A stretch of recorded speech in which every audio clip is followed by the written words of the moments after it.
I started writing the book a couple of years after I got back from overseas. Probably the most common question that people would ask me after I got home was, what was it like over there? I realized that I didn't really know myself.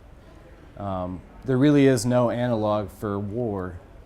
But when I started writing, I remember reading a quote from Ruskin talking about Turner.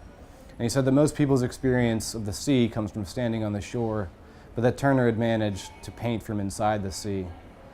So I really just tried the best I could to show the experience of war from inside the sea.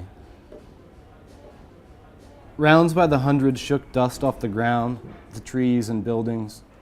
An old car crumpled and collapsed beneath little clouds of dust. Once in a while, someone ran between the buildings, behind the orange and white cars, over the rooftops, and they'd surround themselves with little clouds of dust.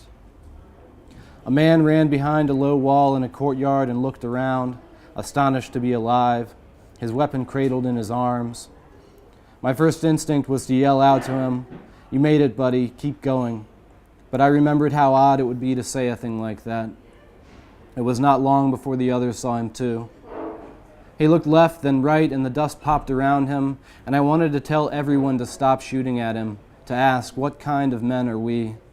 An odd sensation came over me, as if I had been saved, for I was not a man, but a boy, and that he may have been frightened, but I didn't mind that so much because I was frightened too. And I realized with a great shock that I was shooting at him, and that I wouldn't stop until I was sure that he was dead. And I felt better, knowing we were killing him together, and that it was just as well not to be sure you are the one who did it.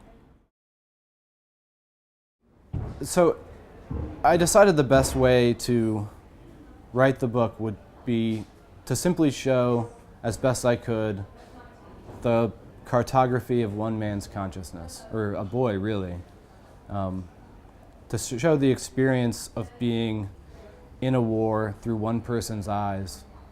And I thought that people would be able to relate to that. Everybody knows what it's like to be afraid. Everybody knows what it's like to be ashamed and angry. And I thought that if I put it in the context of being in a war, that people would be able to relate to that experience.